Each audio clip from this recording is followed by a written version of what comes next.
Welcome to civil services exam. आज हम बात करने वाले हैं विजन आईएएस की। ठीक है, ये टेस्ट सीरीज होने वाले हैं यूपीएससी 2026 के लिए। पिछली वीडियो में हमने डिस्कस किया था क्वेश्चन नंबर 1 से 9 तक। ठीक है, ये है 10th नंबर से आगे का क्वेश्चन डिस्कस करने वाला वीडियो है। ठीक है, तब तक आपसे रिक्वेस्ट है वीडियो को प्लीज लाइक करके चैनल को जरूर सब्सक्राइब करिएगा। खासकर उनके लिए ये इंपॉर्टेंट होने वाला है जो यूपीएससी प्रीलिम्स इस बार देने वाले हैं। ठीक है, और ये विजन आईएएस की टेस्ट सीरीज है। चलिए बिना देर करते हुए शुरू कर रहे हैं। आपसे रिक्वेस्ट है प्लीज वीडियो को लाइक और चैनल को सब्सक्राइब जरूर करिएगा। क्वेश्चन नंबर 10 है, निम्न पर विचार करना है। ठीक है, एलिमिनेशन का क्वेश्चन है। हमें क्या करना है, उपयुक्त में से कितने निर्देशक तत्वों को संविधान में 44वें अमेंडमेंट के द्वारा जोड़ा गया है।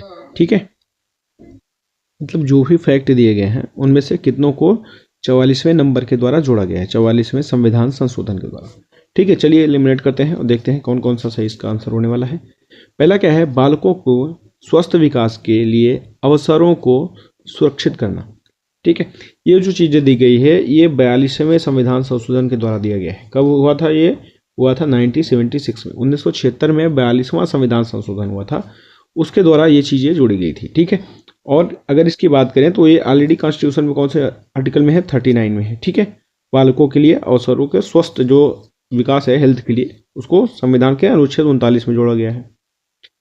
आय, प्रतिष्ठा, सुविधा और अवसरों में असमानताओं को कम करना, ये किसके द्वारा जोड़ा गया है, ये जोड़ा गया है 44वें संविधान संशोधन 1978 के द्वारा। ठीक है, संविधान में जोड़ा गया है। क्या, आय, प्रतिष्ठा, सुविधा और अवसर में जो चीजें होती है उसको ये करने के लिए डीपीएसपी में जोड़ा गया है। ठीक है, डीपीएसपी मतलब directive principle of state policy, राज्य के नीति निर्देशक तत्व जो होते हैं, जो कि याद ध्यान रखिएगा ये लागू नहीं कराए जा सकते कोर्ट के द्वारा। ठीक है, डीपीएसपी को कोर्ट के द्वारा लागू नहीं कराया जा सकता, मतलब इसको इन्फोर्स नहीं कराया जा सकता किसी भी कोर्ट के द्वारा।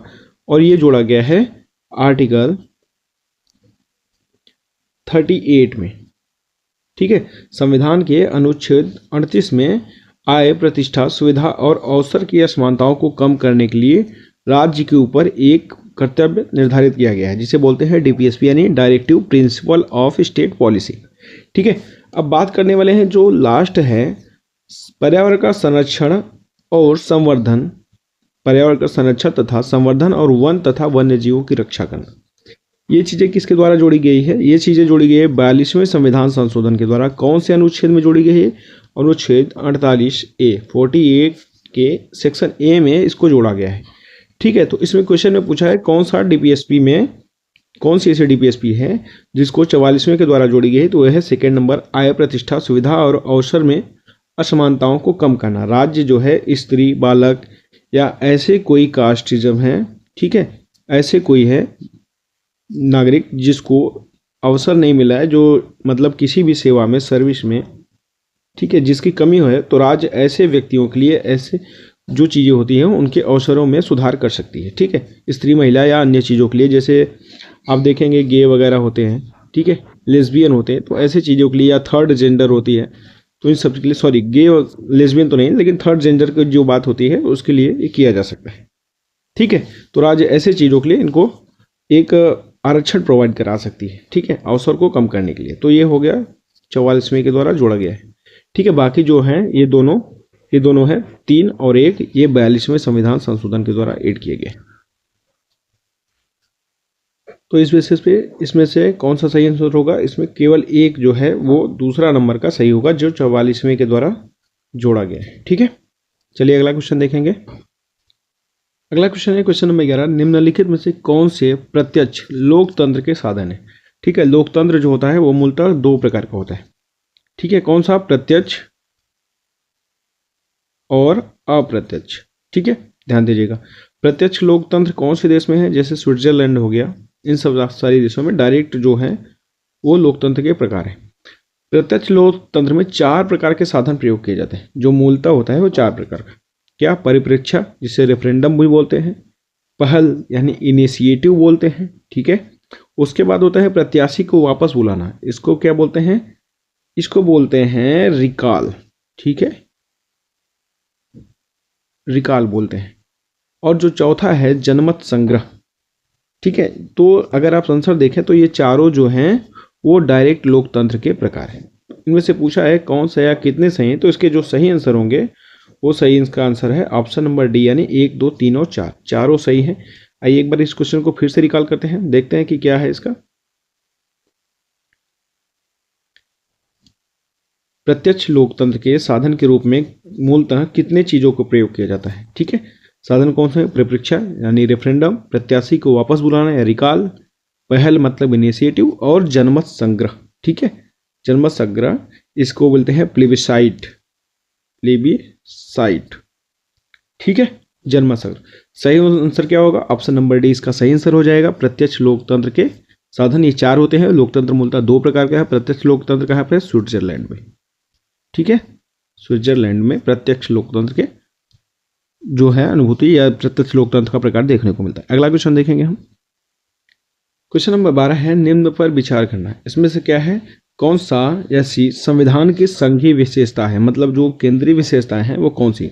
हम आपको एलिमिनेशन बताते हैं कितनी व्यवस्थाएं हैं। जैसे द्विस्तरीय राजनीतिक व्यवस्था, ये संघीय है।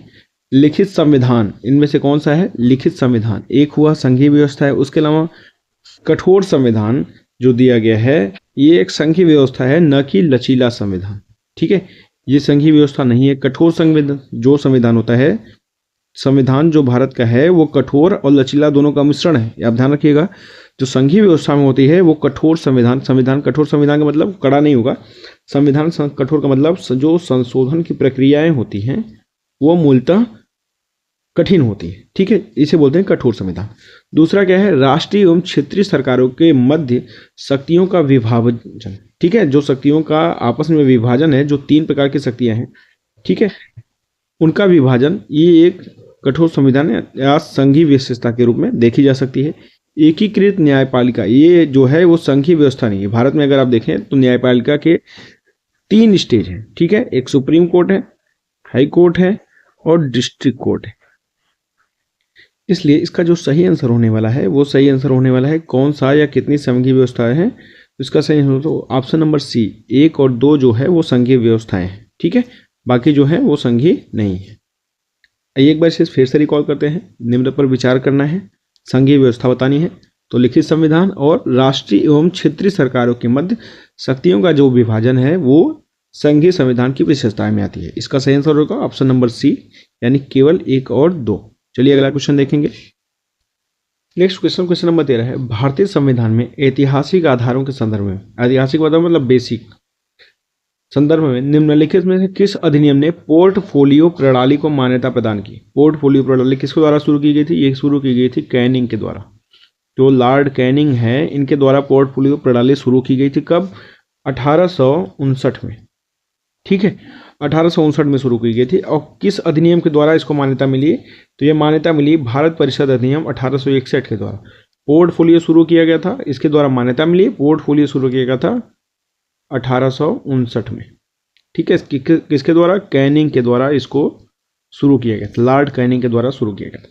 अब प्रणाली क्या है? भारत परिषद अधिनियम वायसराय को परिषद में कार्यों के सुचारू संचालन के लिए नियम बनाने और आदेश देने की शक्ति प्रदान की। ठीक है, ध्यान दीजिएगा, ये प्रणाली क्या है? नियम मतलब रूल और रेगुलेटर की शक्ति प्रणाली की। ठीक है, और इसको मान्यता मिली 1861 में। किसके द्वारा शुरू किया गया था? लॉर्ड कैनिंग के द्वारा। कब शुरू किया गया था? 1859 में। ठीक है, मान्यता प्रदान हुई भारत परिषद अधिनियम 1861 में। चलिए अगला क्वेश्चन देखेंगे। नेक्स्ट क्वेश्चन है, भारतीय संविधान की संशोधन प्रक्रिया के संदर्भ में दिया गया है। निम्नलिखित कथनों पर विचार करना है। पहला कथन क्या है? संविधान संशोधन विधेयक, जो विधेयक होता है, विधेयक और अधिनियम में ये ध्यान रखिएगा, राष्ट्रपति के हस्ताक्षर के बाद विधेयक जो होता है वो अधिनियम बनता है। ठीक है, अधिनियम बनता है, तब तक वो विधेयक रहेगा। क्या है क्वेश्चन में? संविधान संशोधन विधेयक लोकसभा के किसी निजी सदस्य द्वारा पुनः स्थापित नहीं किया जा सकता। तो अगर आप पहला देखेंगे तो पहला गलत है। कोई भी लोकसभा का सदस्य, ठीक है, जो निजी सदस्य भी हो सकता है, अगर वो मंत्री नहीं है, ध्यान दीजिएगा, क्या हो? वो मंत्री ना हो, मिनिस्टर ना हो, तो ऐसे सदस्य द्वारा संशोधन विधेयक को लोकसभा में पुनः स्थापित किया जा सकता है। ठीक है, तो ये जो पहला वाला होगा तो ये पहला वाला गलत होगा। संविधान संशोधन विधेयक लोकसभा के किसी निजी सदस्य द्वारा पूरा स्थापित नहीं किया जा सकता, तो ये गलत है, स्थापित किया जा सकता है बशर्ते वो सदस्य जो है वो मंत्री पद पे ना हो। ठीक है। दूसरा क्या है, अनुच्छेद 368 के अंतर्गत संवैधानिक संशोधन को, जो भी संशोधन हुए हैं उनको फंडामेंटल राइट के उल्लंघन के आधार पर चुनौती दी जा सकती है, तो दूसरा वाला सही है।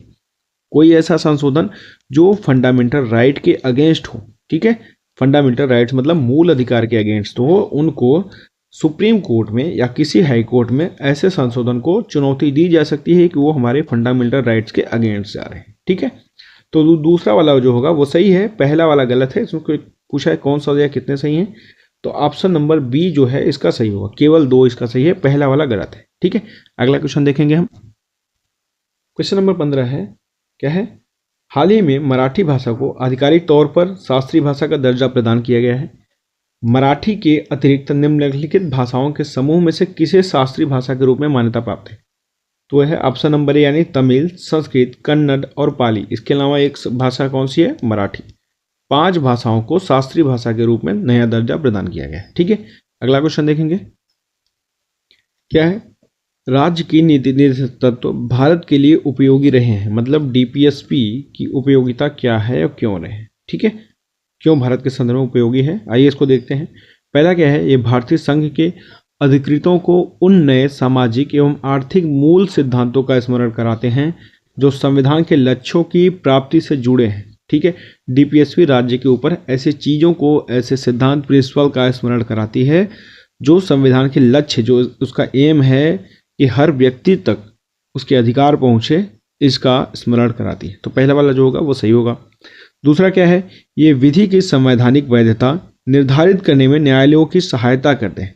डीपीएसपी क्या है, डीपीएसपी न्यायालय की भी सहायता करती है कि एक व्यक्ति की गरिमा, एक व्यक्ति के मान सम्मान, इन चीज़ों के लिए क्या क्या लक्ष्य हो सकते हैं, क्या क्या प्राप्ति की आवश्यकता है, इन चीज़ों के लिए भी न्यायालयों की सहायता करते हैं। ठीक है, तीसरा क्या है, ये सत्तारूढ़ दल की राजनीतिक विचारधारा से परे एक साझा राजनीतिक घोषणा पत्र के रूप में भी कार्य करते हैं, तो ये भी सही है। ठीक है, एक मैग्ना कार्टा होता है, तो इसका जो सही आंसर होगा, इसमें कितने प्रयोग का सही उत्तर चुनना है, तो इसका सही आंसर क्या होगा, ऑप्शन नंबर ए होगा कि इसमें तीनों ही सही है। ठीक है, चलिए अगला क्वेश्चन देखेंगे हम।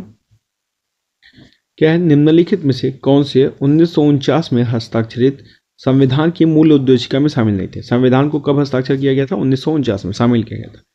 मूल उद्देशिका में कितने शामिल नहीं थे, तो ये अगर देखेंगे, गणतंत्र, संप्रभु ये ऑलरेडी था, शामिल नहीं था, समाजवादी, पंथ निरपेक्ष और अखंडता शब्द, ऐसे शब्द जो थे वो शामिल नहीं थे।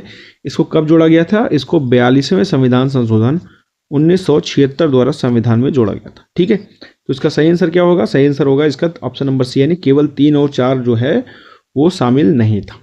ठीक है, चलिए अगला क्वेश्चन देखेंगे हम। क्या है, निम्नलिखित में से कौन सा संविधान सभा की प्रारूप समिति का सदस्य नहीं था, नॉट। ठीक है, कौन नहीं था, तो वो नहीं थे जेबी कृपलानी। इसके अलावा कितने थे, के एम मुंशी, सैयद मोहम्मद सादुल्लाह, कीर्ति कृष्णामाचारी। इसके अलावा भी बात करते हैं, N Gopal Swami Ayyangar, K M Munshi, Syed Mohammad Saadulla, V T Krishnamachari, ये सारे थे। ठीक है, एन माधवराव, अल्लादी कृष्णा स्वामी अय्यर, ये सभी थे, जबकि जेबी कृपलानी जो थे वो संविधान सभा के सदस्य नहीं थे। ठीक है, तो इसका सही आंसर क्या होगा, जेबी कृपलानी नहीं थे, बल्कि ये सभी थे। ठीक है, चलिए अगला क्वेश्चन देखेंगे। क्या है, हाल ही में चतुर्पक्षीय सुरक्षा वार्ता क्वाड समूह ने अपने सहयोग की 20वीं वर्षगांठ मनाई। निम्नलिखित में से देशों के समूह में से कौन से क्वाड समूह के सदस्य हैं, तो ये है भारत, जापान, ऑस्ट्रेलिया और यूएसए। ठीक है, कौन कौन से, इंडिया, जापान, यूएसए और ऑस्ट्रेलिया। ठीक है, ध्यान रखिएगा, ऑप्शन नंबर 20 का सही आंसर होगा। इस वीडियो में फिलहाल इतना ही। आपसे रिक्वेस्ट है कि वीडियो को प्लीज़ लाइक करके और चैनल को ज़रूर सब्सक्राइब करिएगा। ठीक है, थैंक यू वेरी मच। ऐसे ही अगला पार्ट के लिए चैनल को सब्सक्राइब करेंगे तभी मिल पाएगा। Thank you very much.